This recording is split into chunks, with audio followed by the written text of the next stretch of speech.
Welcome to the Entrepreneur Motivation Podcast. I'm your host, Chris Bello. Today, we've got Chris Felton on the show. Chris, welcome. Yes, Chris squared today. This is Great. good stuff, right? Great name. Yeah. Yeah. Well, why don't you go ahead and introduce yourself for the audience real quick? I know we got a chance to connect before, but for those who are listening, let's hear your quick bio. Yeah. So just turned 50. I know I don't look it anyway. Just turned 50. I'm in basically Denver, Colorado. Lived here my whole life. I call myself a recovered CPA. So I spent 7 years in corporate America, and then almost 23 years ago, launched my own entrepreneurial business, financial services. And my wife and I wrote a book called Couples Money. So we speak on all things success and money mindset, all the things we're going to talk about today. So I have a financial services business, 200 plus agents and 17 offices. And we've taught 30,000 plus clients how to make money work in their life. So very, very cool. Thanks for sharing. And are your agents across the nation or a lot of in Colorado? COVID, the blessing for us was we went pretty big time virtual. So the bricks and mortar have been removed. So I need to do a count where all the states we're in right now, but it's good. Good problem. Amazing. And yeah, a lot of people left Colorado, went to Florida, went to Texas, it's been pretty crazy the last 18 months in more ways than one, but for sure. So I know when we got a chance to connect, you told me you have a crazy story of losing it all to building it back up. And now you're teaching others on money mindset and your financial advisor as well. So that's awesome to hear what you've accomplished. Where would you like to begin? I mean, I guess, do we start at the rock bottom moment? Is that a good starting point for us just to get a good springboard on how you've projected since then? Yeah. I mean, I can cover my life here pretty quick. But just kind of going back to the beginning, just because it's going to set the stage for anybody out there that has challenges on money. And we know, Chris, that 96% of Americans retire broke. Right. Which scary is nuts. Statistic. We live in the richest country on the planet. And so I grew up to two parents that, they argued over money, they fought over money, divorced over money, which is why my wife and I wrote a book called Couples Money. And 60% of divorces are tied back to financial stress. Right. And they told me what your parents probably told you: go to school, get good grades, get a good job, everything's going to turn out okay. And as you know, that model fails 96% of the time. Yeah. So I went to Colorado State University, got an accounting degree, did the corporate America thing, and then looked to the guy who was 10 years ahead of me, and he was doing well financially, but he was on his third wife and his kids hated him and he was in horrible shape. And so I went on a journey of looking for something entrepreneurial, and then landed on our business. And so started this financial services part-time February 99, went full-time in February 2000, left my career behind, and spent the first year talking people out of doing business with me. So I was pretty bad at this thing, right? You know what that's like. I do. You're like, hey, if you don't want to use me, that's cool. You're using all the wrong lines where they're like, man, this person doesn't know what they're doing. I've been there. Yeah. A lot of us have. Introverted CPA trying to do sales. Yeah.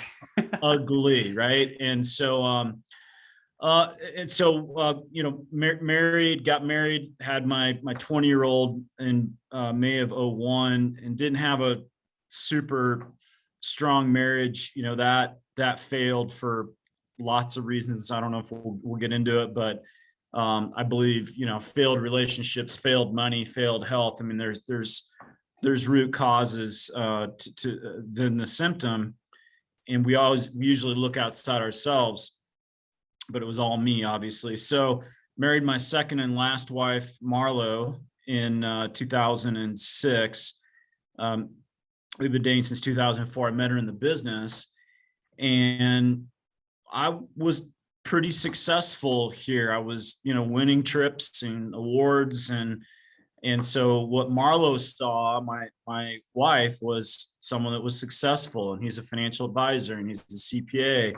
But what she didn't know is how costly my divorce was, and what I had to do, and just the stupid financial decisions I'd made along the way that basically put us in about $250,000 of unsecured debt. That'd be $250,000 of unsecured debt at 8 to 12% interest rates. Not good. So we're entering in the Great Recession. I'm an entrepreneur. I'm on an office lease I can't afford. I'm paying my ex-wife a lot of money in alimony and child support because I basically just rolled over, didn't take her to court, which in hindsight ended up being a great decision. And so Marlo and I are married, and she doesn't know what's going on. So she has her money, I have my money, and I'm basically keeping the doors open with credit card checks. Yep. I mean, I made all the entrepreneurial sins. I got to a certain level of success. I stopped doing the things that got me there. I started giving speeches. I thought I was all that in a bag of chips. My ego entered the equation. So anyway, I'm trying to figure it out. I'm getting heavy into personal growth and development. I'm doing a lot of work, and I started meditating. And so I was in this house in central Denver, built in the 50s. The original windows are on. It's freaking cold, Chris. My wife is starting to figure some things out, but she doesn't really know what's going on. She wants to manage the money. I don't want her to know what's going on, because I'm going to fix it, because that's what us guys do, right? We fix stuff. We're the fixers. And so I'm like meditating, and it was clear as day, like, let her do it. I mean, it was a clear, intuitive hit. And it's funny. I was just listening. I don't know. Do you know who Ed Milet is? Do you know who? Yeah, I love Ed Milet. Yeah. So I'm actually on Ed's podcast. He was desperate for people back in the day. So I was like the third guy on his podcast. Me and my wife. So I've known Ed forever. We've worked in the same company forever. Anyway, he had Mel Robbins on today. Yeah, he's got some big guests on now. Heavy hitters. The one today was unfreaking believable. I know we're selling your podcast, but anyway, but your listeners need to go and listen to Mel Robbins anyway. But she talks about the 5-second rule, and then she's got a new book that came out. It was an hour and a half today. It was phenomenal. And basically the gist is when you get an intuitive hit, if you don't take action within 5 seconds, your brain's going to talk you out of it. Right. So I didn't know any of this. Whatever reason, I hopped out of the meditation. I was in my garage in a car, because it was the only quiet place. Let her manage the money. I walk in and I'm like, hey, it's all yours. We need a couple hours. I'll go through the checkbooks, whatever, and the bills, and hand it over to you. And so we did that transition. And then obviously she figured out what was going on pretty quick. Yeah. And I'm in the kitchen washing the dishes, and this was about a week later, and she walked in, and like the look she gave me, Chris, I hope I never see it again. It was like a combination of confusion, anger, frustration, and she just kind of looked at me. She's like, what the hell is wrong with you? Like, I thought you were brilliant. What is wrong with you? We need to meet. So we had the come to Marlo meeting, and she started talking about budgets and I'm, one of my favorite quotes is, optimism and delusion sleep in the same bed together. Oh yeah. I totally get that. Yeah. And I'm like, I know it's bad, but look over here. I got this going on. I got these big clients walking in, da, da, da, da, da. And I didn't even want to look at it. So fast forward, we have to move out of that house. We're renting a house now. And I had to pay my ex-wife $5,200 that I didn't have on the first of every month, court ordered. Plus I was kind of, and still am scared of her. We're all good. Her and I are phenomenal, and I didn't have the money. I didn't get paid enough because, once again, I stopped taking the actions that were necessary for me to get to where I was. Yep. So the long and short of the story, was I had to go home and find a way to ask my wife for the money to pay my ex-wife, because she had savings, she had a good money mentality. And long and the short of it's pretty fun when we do this as a keynote on stage. We reenact the whole fight, but it didn't go well, Chris. It was things tough conversation. Yeah, we call it the purse throwing incident. That's how it's referred to as. Yeah. The women get pissed. If they're throwing their purse, they're pretty pissed, right? Yeah. And I just finally said, well, if I'm such a SOB, whatever, then why are we still together? And for whatever reason, that why are we still married? It was just crickets, silence. She went upstairs, and I get goosebumps every time I tell the story where I was standing right there. It was as clear as day that I had created everything. I had created the mess. And wherever I've had a money problem in my life, I've always been there. So I was the common denominator, and I just sat down. I was just like, God, I'm like, I think I'm a pretty smart guy. I'm a CPA. I only took that test one time, which, I got pretty good. Yeah. A lot of people don't pass it on their first time. Yeah. Very few people do. I was working for the largest accounting firm in the world. I was telling Fortune 500 companies how to manage their finance departments. What is effing wrong with me? And I'm like, God, dad's broke, mom's broke, grandma's broke, grandpa's broke, great grandma, great grandpa. And then because I was doing a lot of personal growth and development, I'm like, oh my God, my belief systems are so jacked. And so anyway, Marla and I came together the next day. She figured out she was part of the problem, even though I was the majority of the problem. And I just made a commitment to her. I'm like, I'm going to change this. I'm going to treat mindset around money, belief systems around success. I'm going to literally, it's like remaking a golf swing. I'm like, honey, I'm going to take generations of programming, and I'm going to flip it around, and I'm all in on this. I'm going to treat this topic like an Olympic athlete would take on their sport. And I'm all in.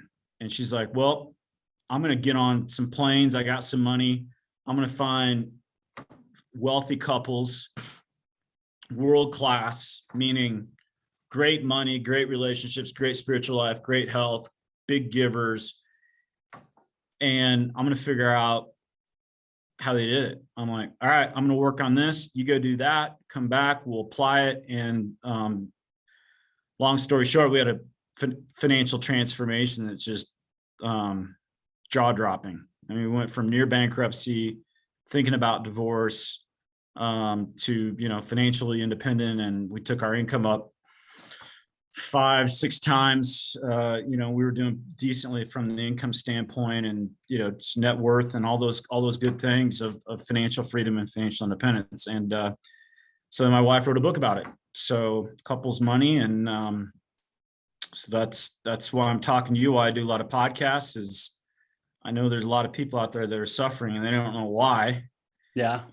And if they're not, one of my favorite quotes is, you don't have to be sick to get better. So we can help them too. So that's kind of the story, and what leads us here today. I just love getting the message out and why I reached out to you. Yeah, that's powerful. Because I mean, a lot of times you hear, I love how you said that thing about optimism and delusion sleep in the same bed. Because I think a lot of entrepreneurs are overly optimistic. Like, I don't care to hear negative stuff. I don't listen to the news. I don't want to drown myself with negativity. But sometimes it's a delusional optimism. Like, I think back to my first attempt at entrepreneurship of inventing a product. I kept pouring money in. I was like, it's going to work. There's not going to be any issues. And it was more expensive, took a lot more time. We had more problems than we anticipated. And every step of the way, I was kind of like, no, it's okay. Just put in another $2,000, another $5,000, until 40 grand later. I'm like, okay, there's no light at the end of this tunnel that I could see. The products that we're spending money on are not working. Let's take a step back off the delusional optimism cliff and get a little realistic here. So I think a lot of entrepreneurs listening to this can really resonate with that. And oftentimes we go with our gut. We'll make investments, put it on a credit card. It's okay. We're going to make it back. you do that a few times, and now you're in a totally different financial position than maybe you were a couple months ago when you were doing the right things that you're no longer doing. So that kind of hit home too, where I'm like, you get to a certain level, then you want to go on podcasts and speak on stage. But if you stop those other activities, the things that are working that got you to where you are now, they're going to stop working most likely if you don't have the right systems or people in place to keep that going. So what were some of your biggest takeaways from those moments of kind of being at rock bottom? Like, what would be one of your biggest lessons? I mean, I think a lot of them. I think the big one was the guy that sat there that created the problem wasn't going to be the guy that got us out of that situation. Yes, I love that. It's what is an Einstein quote? The problem can't be solved at the same level. The same kind of thinking that created it. Yeah. And so, one of my favorite quotes is a life spent seeking comfort results in an entirely uncomfortable existence. That's powerful as well. Yeah, life spent seeking comfort results in an entirely uncomfortable existence, and I think people are comfortable being broke. That's true.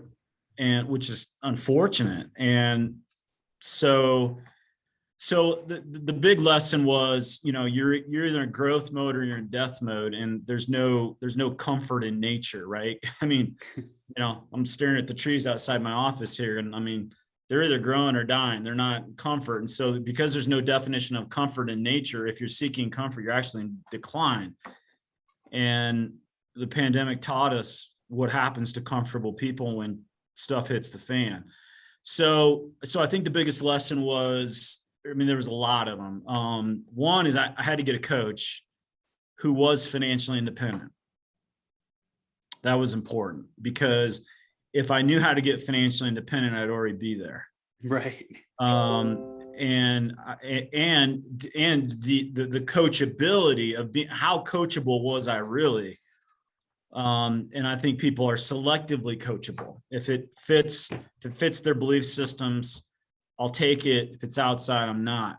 But really, it was just about, I have to grow, and I have to be almost psychotic about it, and I'm still a little borderline psychotic on it, but obsessive about, if I want to get from point A to point B, which is how we talk goal setting. I know you and I are going to talk about that, but point A to point B, I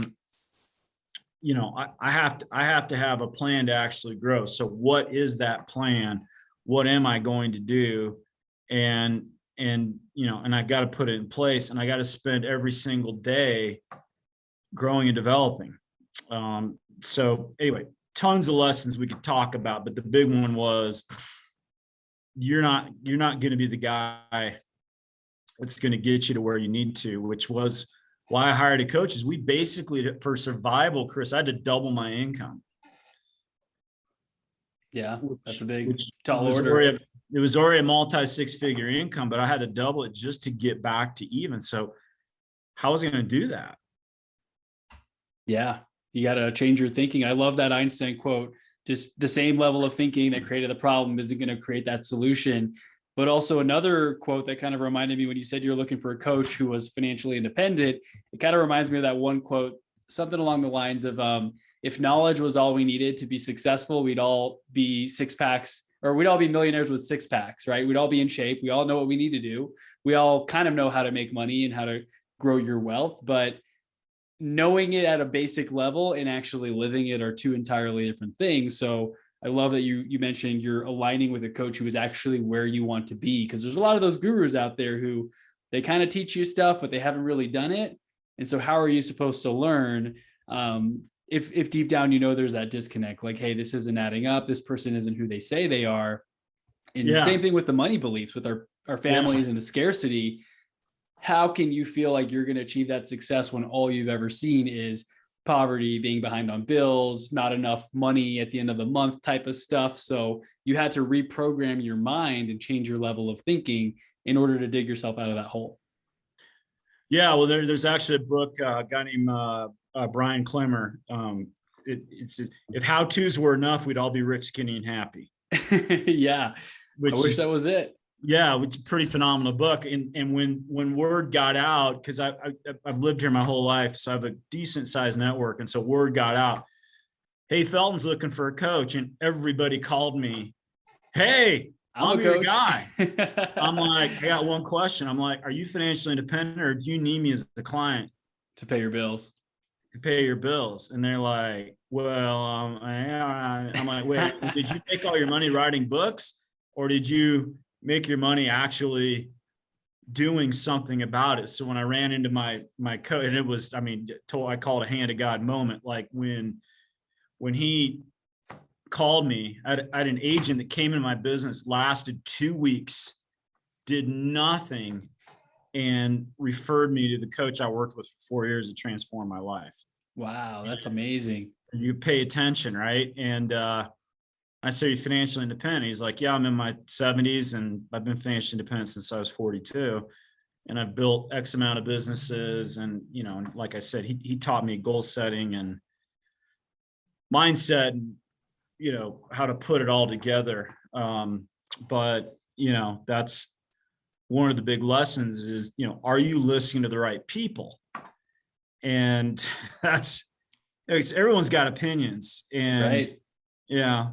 And I talk to people, and because we advise people on, you know, financial services and money management and all that. And, well, my uncle said, okay. And your uncle is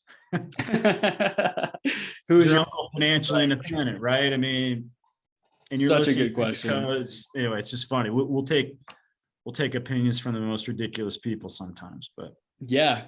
I finally put the, you know, 2 and 2 together a couple of years ago when I realized that my parents could stop helping me with math homework, like in 6th grade is when it started getting too confusing for them. And even Spanish, my mom's bilingual from Mexico, and she wasn't even sure on my Spanish homework really, like in middle school.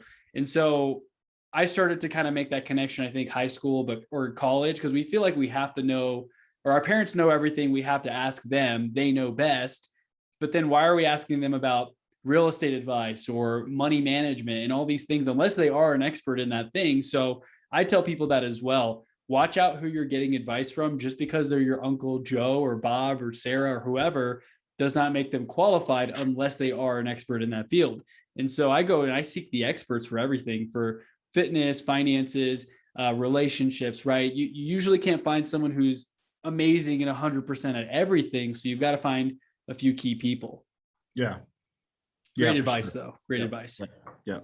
Awesome. So what's some of the things that you guys coach your clients on these days? I mean, a lot of it, I assume, is mindset. I mean, obviously there's different retirement plans and investing vehicles, but I'm sure a lot of it comes down to the mindset that they come in and talk to you with. Yeah. I mean, it's all, you know, I think it's with goals or anything is, what are you aiming for? Yeah. And, you know, so I had he's still my mentor. He's a, you know, $500 million net worth guy. And this is for entrepreneurs. This is for people who need help with money, whatever. But he's like, what are you aiming for? And I was like, you know, well, you know, and I was super vague, and, you know, I want to make money, or, I mean, I like just stumbled around and so he left our company for 3 years to do some consulting, and we were up in Beaver Creek. I'll never forget this. And this is, we were really coming out of, we had momentum coming out of where we were going. And he's like, well, what are you aiming for? I'm like, well, financial independence. And he's like, well, what is that? What does that take? And I'm like, well, it's this income, it's this size of business, it's this amount of revenue, it's this, my business number of licensed agents, it's, you know, this net worth, it's this recurring revenue, it's this, and this. Very clear, very specific. I answered it in under, you know, 20 seconds. And then he's like, why? And, you know, I went through my reasons, compelling emotional reasons. And I was like, well, I never want to have another argument around money with my wife ever again. My kids had moved to Atlanta, Georgia. I went a whole year without seeing them. They're little kids. I'm like, I got to be in their lives. I need to be an example for them.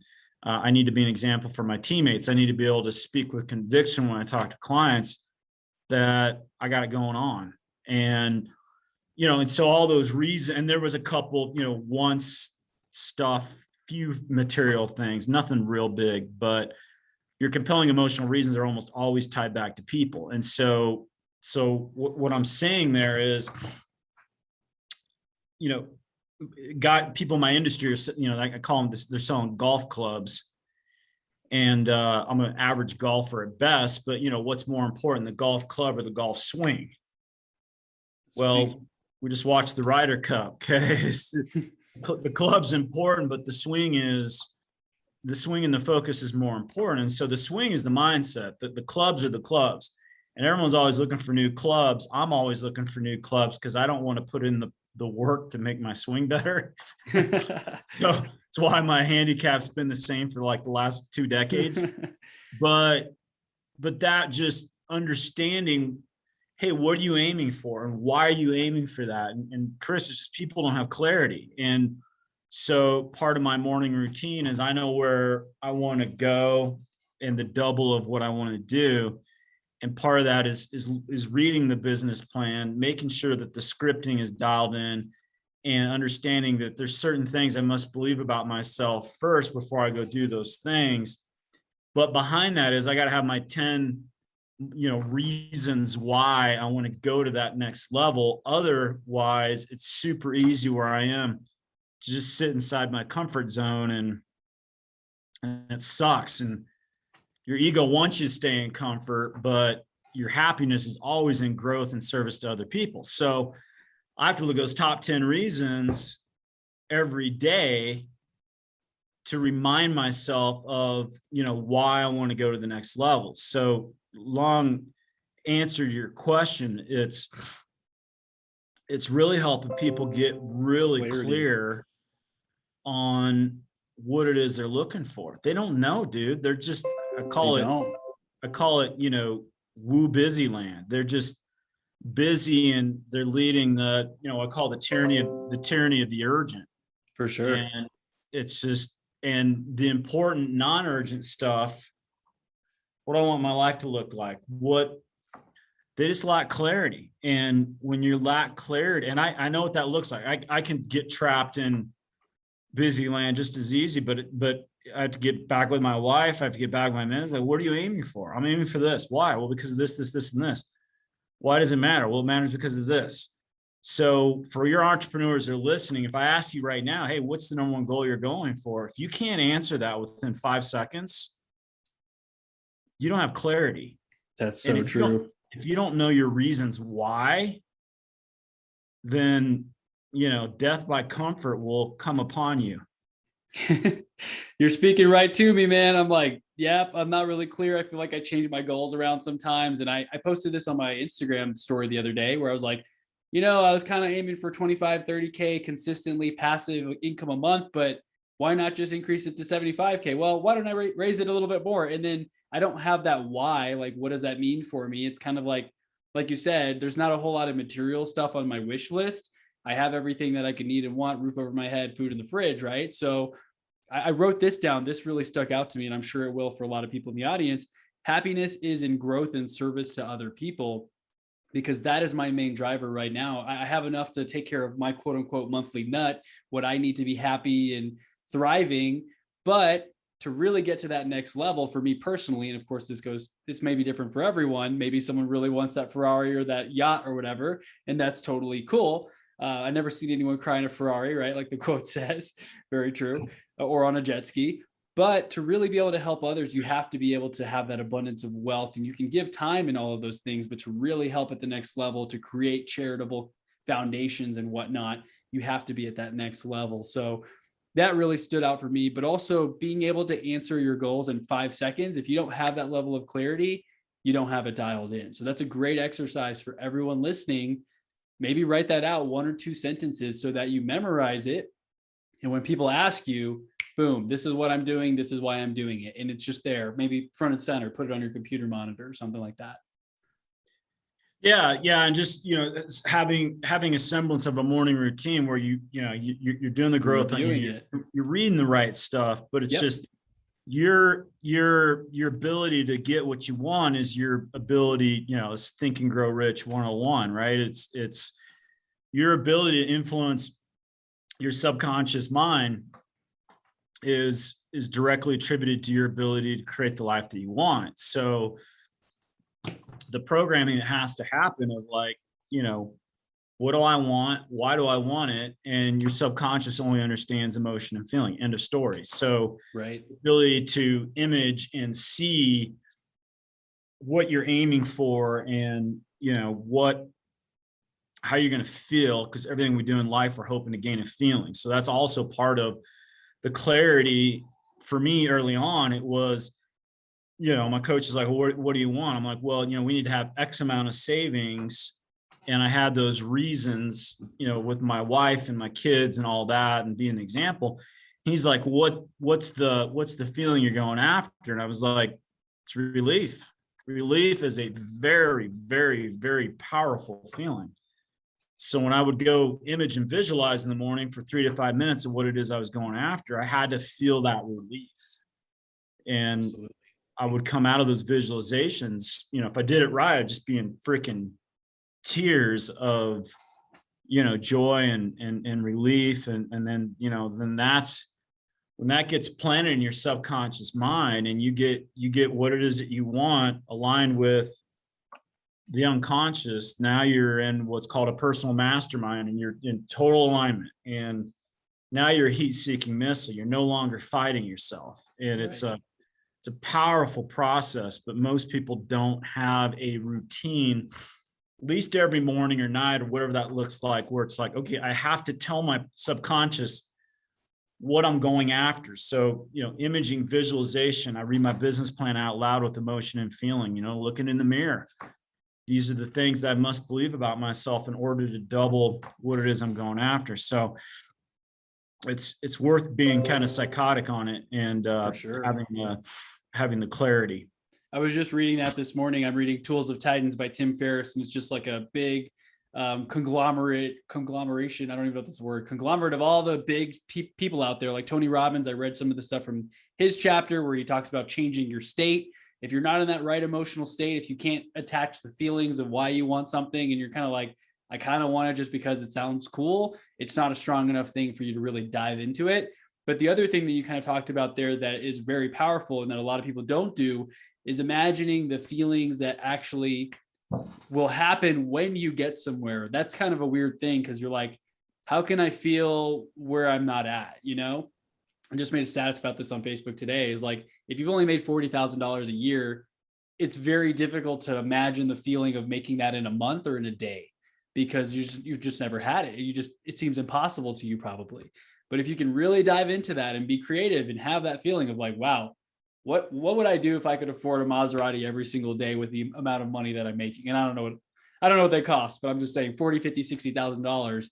If you can imagine that and tie the emotion, tie the why to it, like you said, planted, it's like a seed planted in your subconscious mind and you show up in a completely different way.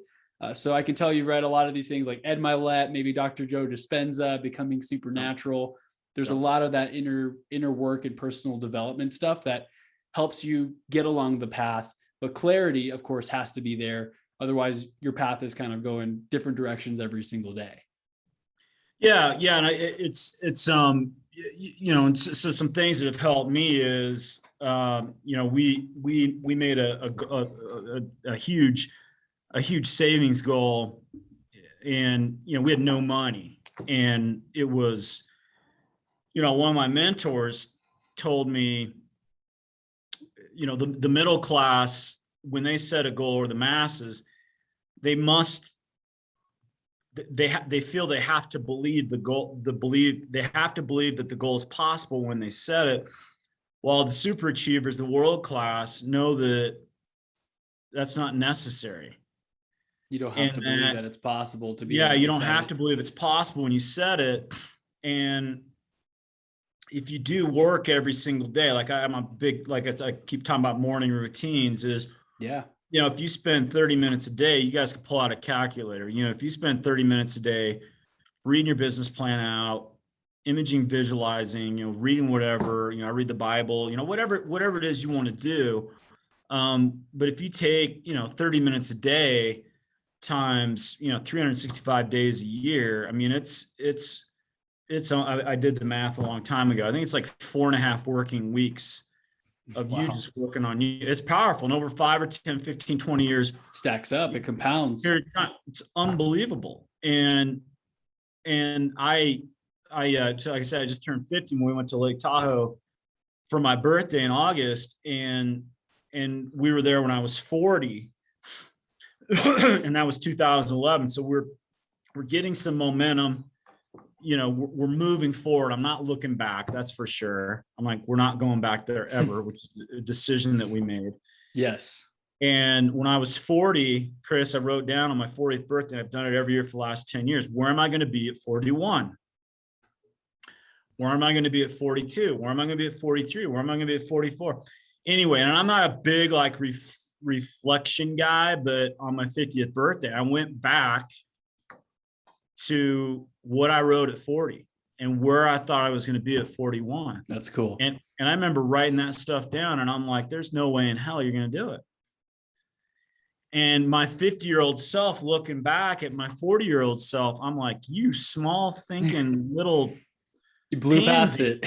like, why were you thinking so small? And that's crazy. So it was cool to just take a snapshot in time. I'm on to where I want to go next. Right. But it was cool to give some affirmation on that, to look back and say, no, the growth has been massive, and it's the compounding of small things over a period of time that creates massive change. And so when we set that big goal, I'm like, I don't know how it's going to happen. And it's, if Mike Dooley, knows from the Universe guy, he calls it the cursed who's and the cursed hows, right? Where it's like, how are you going to hit it? And that's actually how we self-sabotage the goal. And he just says, pick the least suckiest path and go. And the way you get clarity is actually by taking action. You got to pull up the anchor and you got to leave dock, and you're going to get winds, and the winds are going to shift, and things are going to happen. There's going to be other vehicles out there, other vessels out there, and you got to course correct, but everyone sits back trying to map it out, and it's a disaster. Yeah. It's always going to change. Yeah. It never goes fully as planned. Yeah. But one of the things that I image is, once we hit that goal, as I said, we're going to Pebble Beach, and I'm going to watch, the sun come up on the 18th green. I'm going to get a chair. I'm going to sit my butt there, and I'm going to watch the sunrise. And, we did that. And I probably visualized that whole thing. I mean, I don't know, thousands and thousands and thousands of times. So even though the evidence wasn't there, I visualized it. And, the world, I don't know who quotes this, could be Joe Dispenza, I don't know. I think it is Joe Dispenza, but the world will eventually bend to your intent. It's so true. But he calls it negative feedback loop.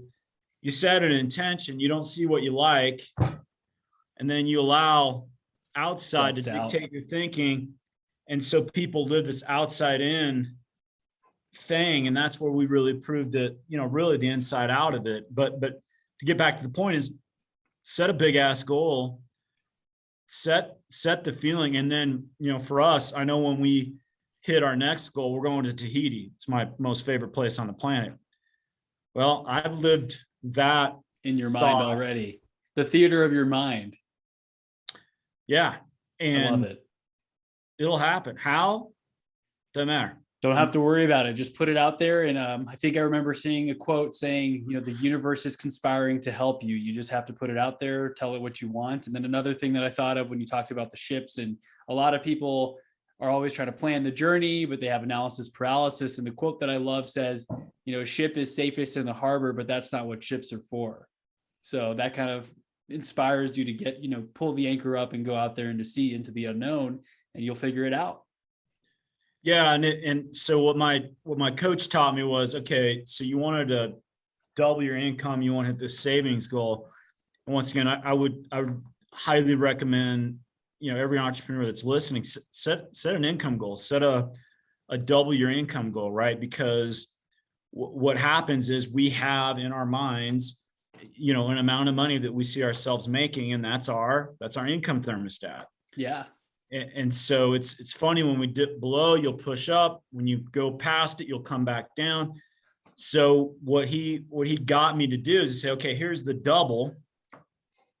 And he taught me, if anybody wants a reference point, it's a book called The 12-Week Year. I don't know if you've heard of that. Great book. Yeah.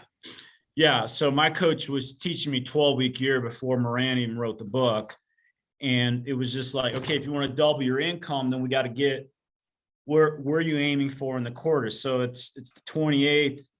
I know where my quarterly income goal is. And actually we got our last pay update. So I know exactly the amount of income that got created from my business that got paid to me this quarter. Okay. And we're short. And so I had to double my income. So back in 2009, he started teaching me how to do this. And so that first quarter, it was 125,000 was the goal. I'd never sniffed that in my life. And so I made 60 grand that first quarter. And so most people would have done what? Given up maybe, or lowered their goal? Changed it, lowered it, given up. He's like, no, do it again. I love it. And so then it was, and I got everything documented, I'm sure. Tracked. Yeah, I have I've 48 quarters of those goals in a sheet. I'm tracking all mine too, but I don't have quite that many yet. Yeah, well, I'm a lot older anyway, but so the next quarter it was 93, and then the next quarter it was 110, and then I raised it to 137, 5 for the next quarter anyway. And so over that period of time, we took our income up 5 times, but I'd only hit 2 quarters out of 40. It was like a 90% failure rate.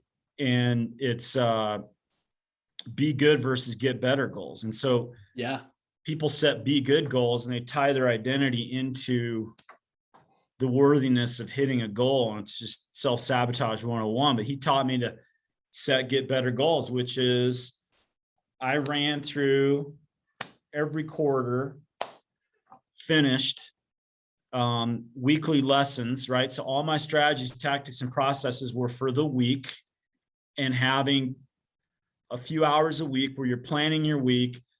So then I would take that quarterly income goal tied to my annual and say, okay, this is the amount of money I need to generate this week. And so by taking the annual to the quarter to the week, then I felt like I had some semblance of control.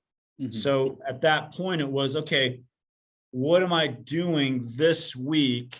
Because that's really your how-tos, is this week to create 10,000 of income. So if somebody wants to double their income, take it from the annual to the quarter to the weekly, you'll find that you've hit that weekly goal before.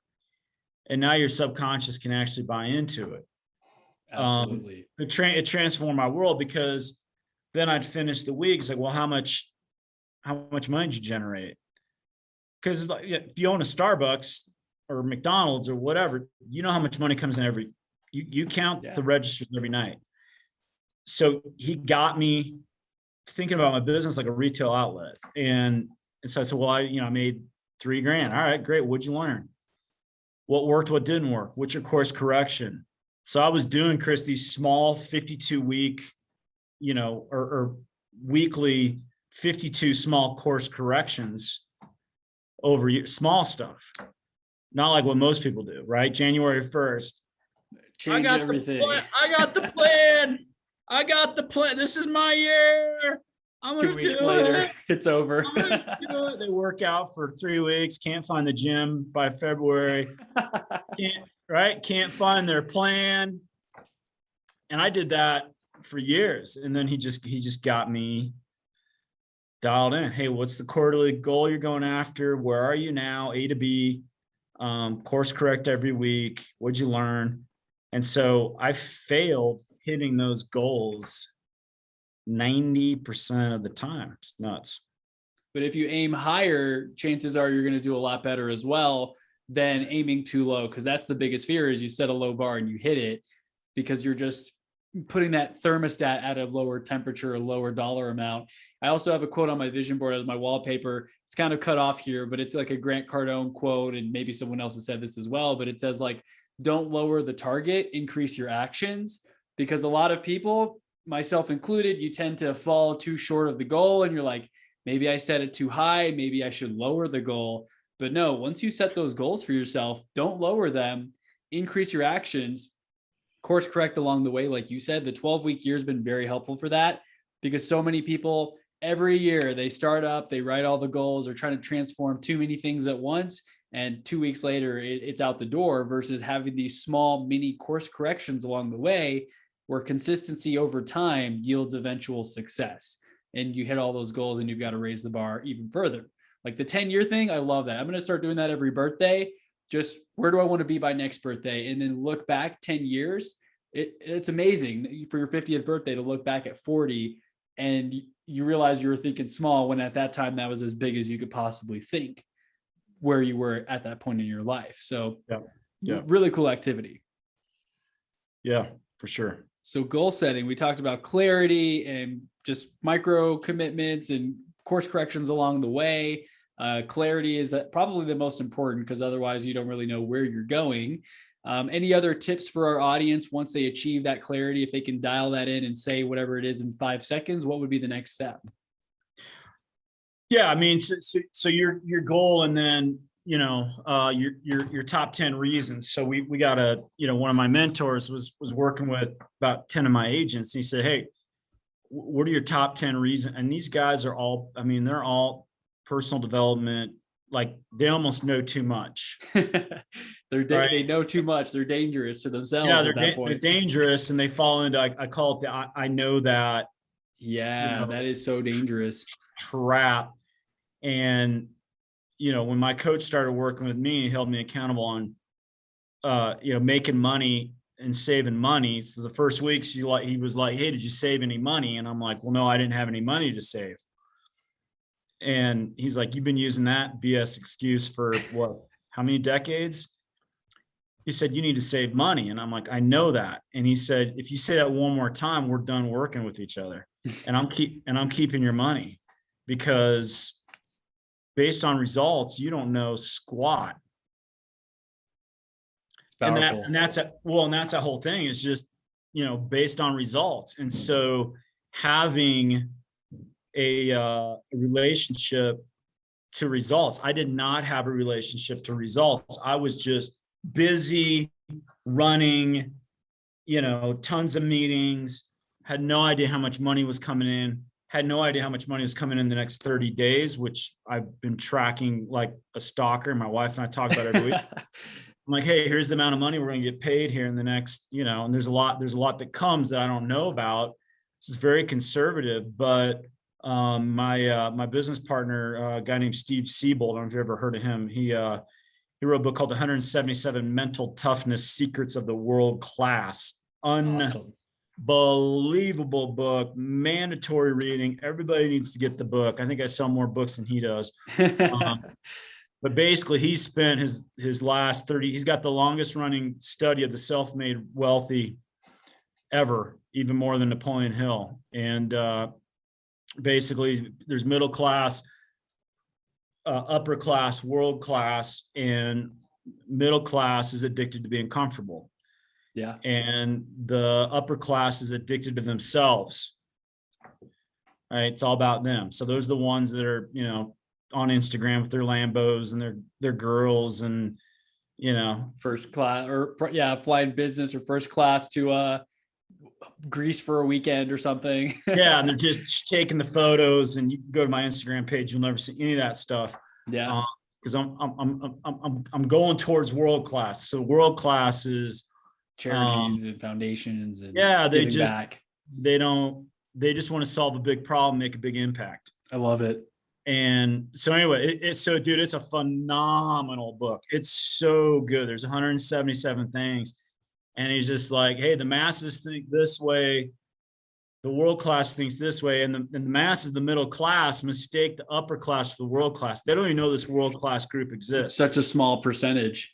So they're like, well, I don't want to become that guy. And you can think of some upper class people. Our former president is whether you voted for him or not makes no difference.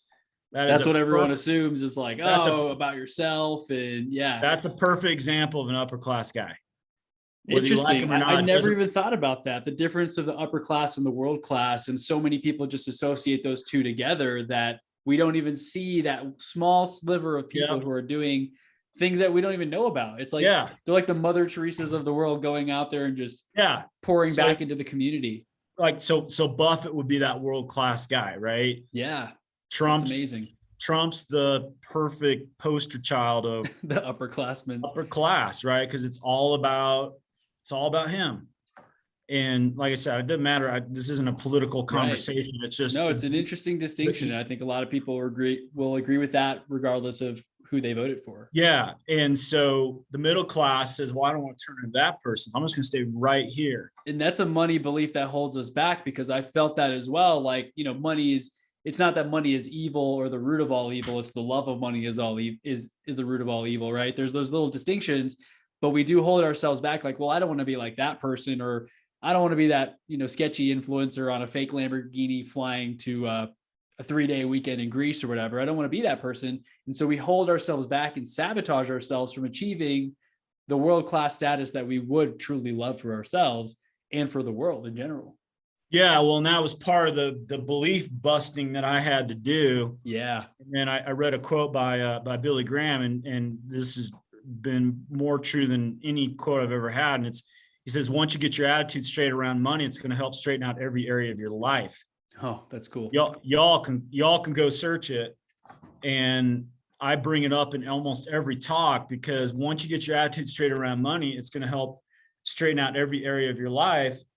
And so what happened was I got my attitude straight around forgiving my ex-wife, forgiving myself, because my coach is like, well, if you don't forgive your ex-wife, you don't forgive yourself, you're never going to be wealthy, because you're gonna feel like you don't deserve it. You don't feel like you deserve it. Babies show up in this world, they don't have a deserving problem, right? I mean, these trees that are growing out here, they don't have a deserving problem. Deservingness is some man-made BS thing. So anyway, but then Steve wrote a book called How Rich People Think. So if anyone's got money challenges, and it's written in that same format of, okay, here's a topic around money. Middle class thinks this way, world class thinks this way, and it's all about shifting your programming. But getting back to results, he's got 177 items, and number one, and none of them are in any specific order. So it's just 177, except for number one. And all your entrepreneurs need to hear this. It's called objective reality. Objective reality. Objective reality is number one. And that's the delusion, the optimism.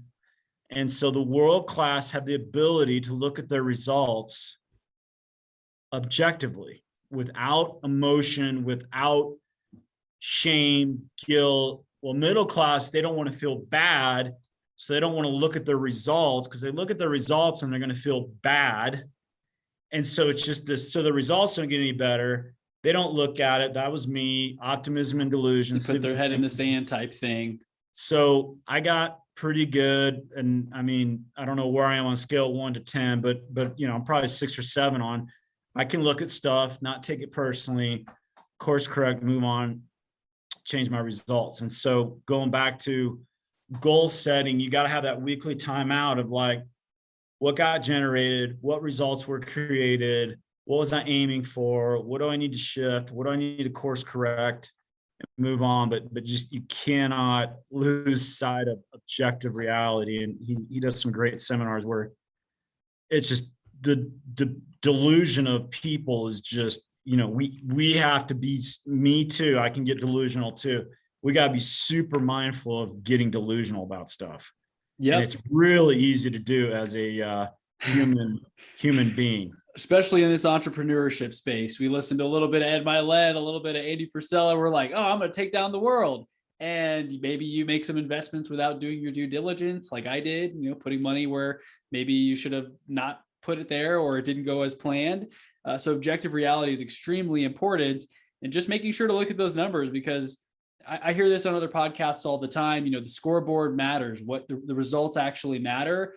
And I don't know when it started. I can't remember from my own schooling, but of course there's this like participation trophy thing that happened where everyone wins. There's a 16th place trophy, but in life, that's not how it works. If you're in 16th place or 500th place at your company, if you're an employee or even as an employer, that's not going to cut it. You're not going to live an amazing, abundant life if you're not the cream of the crop in your industry. And of course, it's all comparison game. I'm always trying to get a little bit better every day. You talked about that as well. It compounds over time. But at the end of the day, results do matter. So thank you for sharing that. And I know we're at the end of the hour. I want to be respectful of your time. This has been an awesome conversation. Time just flew. Is there any last nugget that you'd like to leave the audience with before we let them know where they can find you? No, I mean, I think, kind of last nuggets is, I think just sitting back and just asking yourself, good questions, good answers. Right. And so just like what, right now I'm doing this training for my team tomorrow. We're 3/4 done and we got 1 quarter left. And my question for them is going to be, hey, it's December 31st, 2021. You're feeling amazing. What needs to happen in order for you to feel that way? What's the one thing you're aiming for? And what's the feeling you're going after, right? Or it's Christmas morning, you're like, nailed it. What does that look like? What does that mean? Define it. Yeah. Just define it, get clear on it, and then get some things in place. Pick one habit you need to shift in the next quarter. That's what's powerful. One thing you got to shift. If you change 4 or 5 habits a year over 10 years, happened to me. Life-changing. Yeah. I feel better at 50 than I did 40. That's awesome. And it's not that I'm, it's just letting go of baggage and letting go of emotional stuff and doing the work every single day. And I guess my last nugget is I think the masses negotiate, is all the stuff that Chris is talking about doing, is it really worth it? And I just tell you, that's one thing I've never had a problem in my mind going, is this work really going to be worth it? And you've always known that it was. It absolutely is worth every second, even though sometimes your ego wants to talk you out of it because it wants to get you back into comfort. And but it's worth it. It's worth it. It's worth every second you put into it. Your family will thank you, spouse, whatever. Most importantly, you will thank you. So everything gets better. Like you talked about earlier in the show, if you can improve your thoughts and your feelings around money, every other aspect of your life, your health, your wealth, your relationships, that all, the rising tide lifts all boats type of thing, where all areas of your life will do better. And if one area is suffering, you'll notice that it brings down those other areas as well. So Chris, lots of great stuff here. Thank you so much. You added so much value. I think I wrote like 2 full pages of notes here. I just kept writing down nugget after nugget. But where can our audience go to connect with you, to follow you, to maybe work with you?